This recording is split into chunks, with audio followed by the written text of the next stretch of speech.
cerai, gua kawin lagi. Kayaknya rela gitu ya. Nah, itu aja Bante pertanyaan saya. Apakah memberi nasihat tidak boleh? Kadang-kadang kita harus memberi nasihat dengan keras. Ya mungkin dengan begini-begini segala. Silakan, tetapi sebelum kita memberi nasihat ke sana, wisdom itu harus ditujukan pada diri kita sendiri dulu. Kalau wisdom itu tidak kepada diri kita sendiri dulu, tetapi ke sana dulu, yang timbul adalah kemarahan, kebencian, dendam. Dan itu merugikan mental kita. Kalau misalnya mobil kita masuk ke jurang, Bu, mobilnya masuk jurang, hancur Bu, sudah tidak bisa diselamatkan. Direparasi juga sulit. Kalau kebijaksanaan biasa, common wisdom, sembrono sekali dia. Tidak hati-hati berapa mahalnya mobil itu. Yang timbul hanya kemarahan, kejengkelan, kemarahan. Tapi the Buddhist wisdom berbeda. Buddhist wisdom melihat kemari dulu. Aduh, karmaku berbuah. Kalau bukan karmaku tidak akan terjadi begitu. Padahal sopir itu sopir yang lama, dia hati-hati, bisa begitu. Karmaku berbuah. Kemarahan, kebencian, dan kejengkelan pada sopir itu turun. Besok kita undang dia, yang keluar adalah nasihat. Nasihat dengan kebijaksanaan, dengan kasih sayang, dengan karuna. Bukan dengan kebencian. Karena kita melihat kemari dulu, baru melihat ke sana.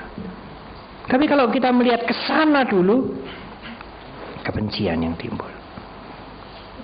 Rumah kanan, rumah kiri selamat. Mengapa rumahku yang dihancurkan, dijarah?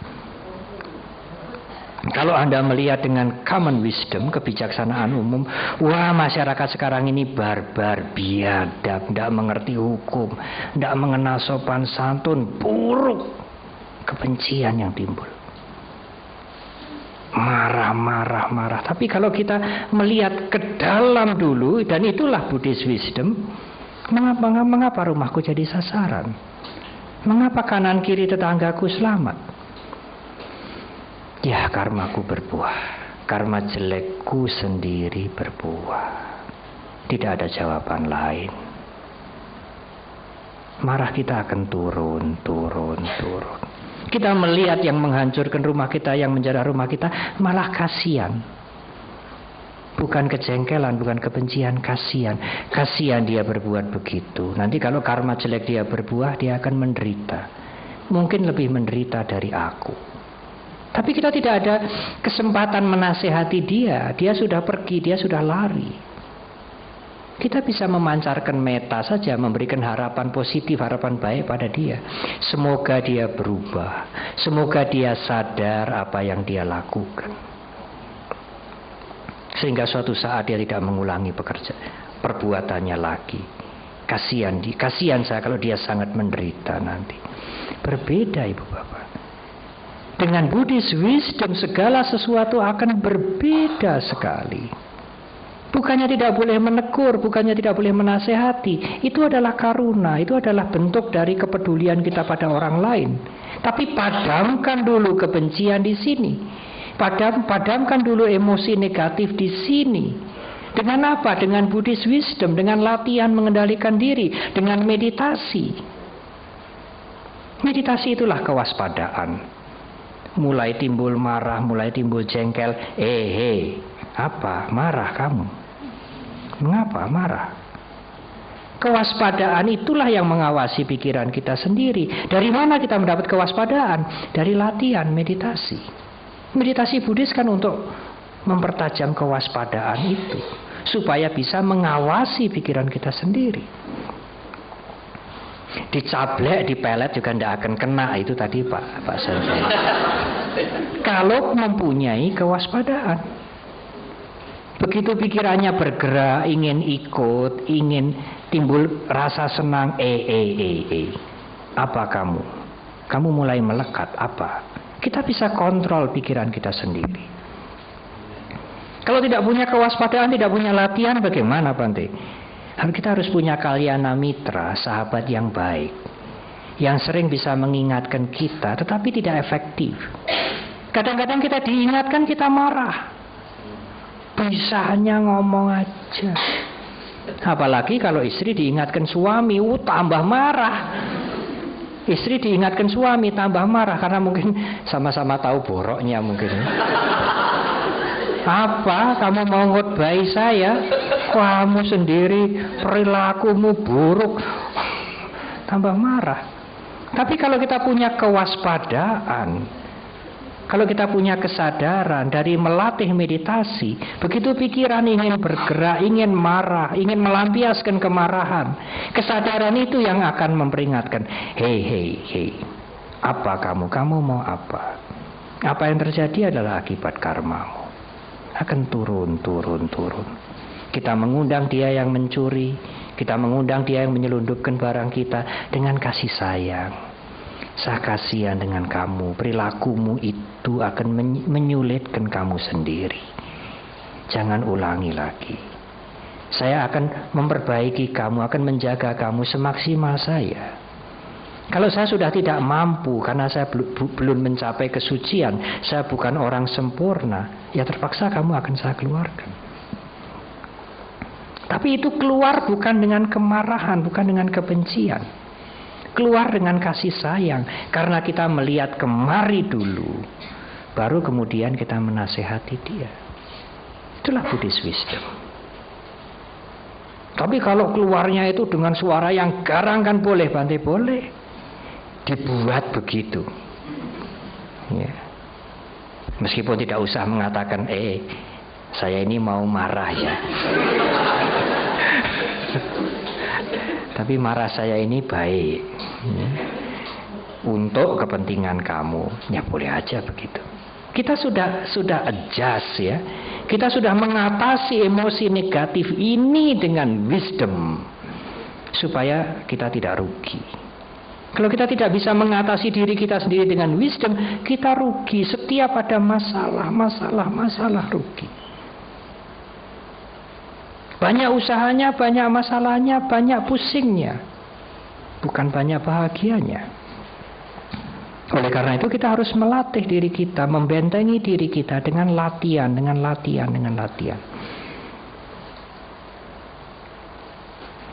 Saya ingin menutup dengan cerita itu. Bedanya Buddhist wisdom dengan wisdom biasa. Tadi Pak Mr. Po cerita tentang guru meditasi, saya juga akan cerita tentang guru meditasi.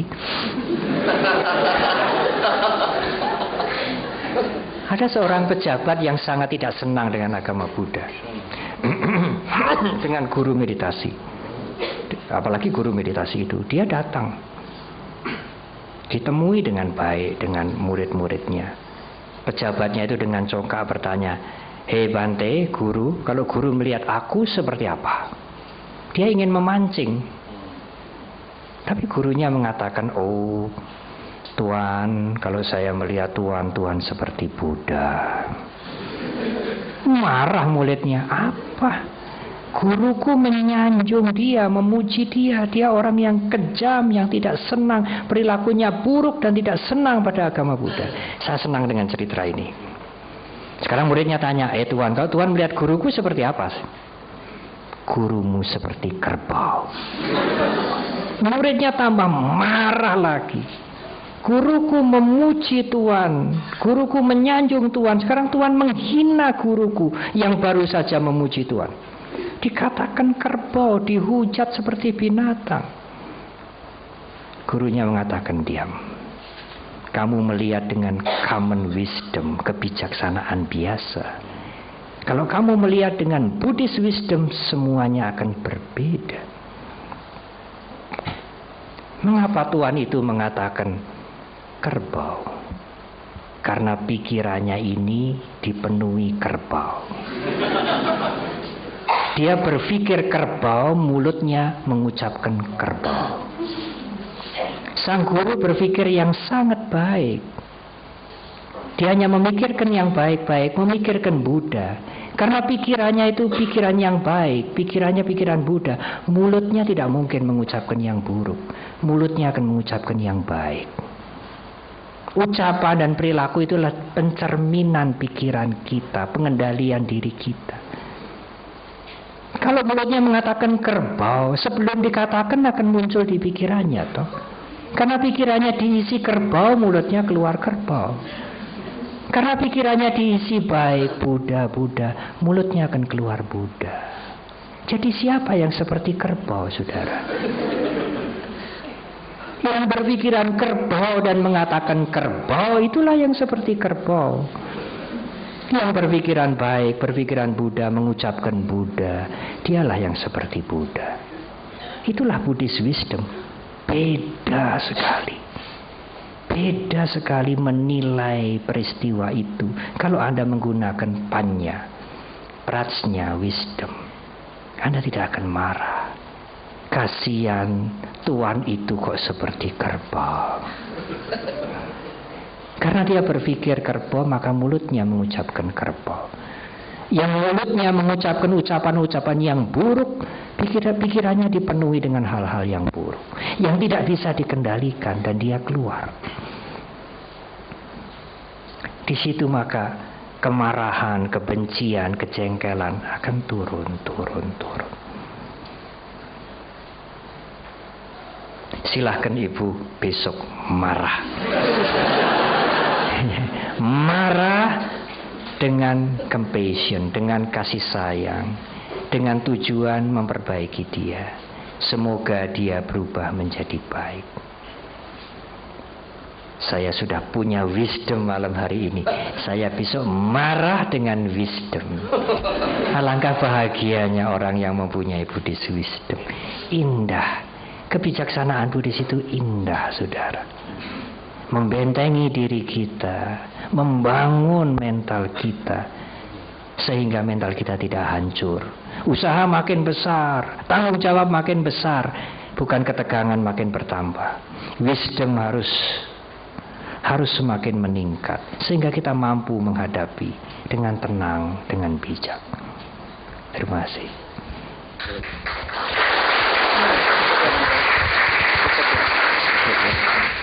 Bante tadi menyampaikan mari kita buang jauh-jauh self-center, memikirkan diri kita sendiri, dan hal ini bisa nanti bermuara kepada kita melayani orang lain, serve others. Dengan melayani orang lain maka kebahagiaan akan kita capai. Nah, bagaimana caranya? Bante juga memberikan solusi.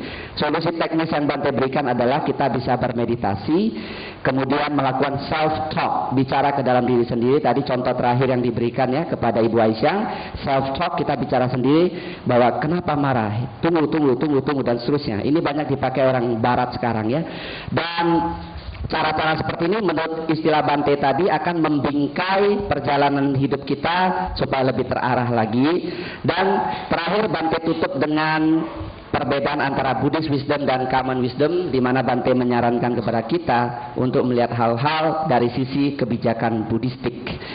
Ya, baik, demikian saja, dan saya ingin menutup dengan satu pantun. Kalau kuda sedang merumput, bolehlah sapi dilepaskan. Kalau ada kata-kata kami yang luput, mohonlah kami dimaafkan. Terima kasih, namo buddhaya.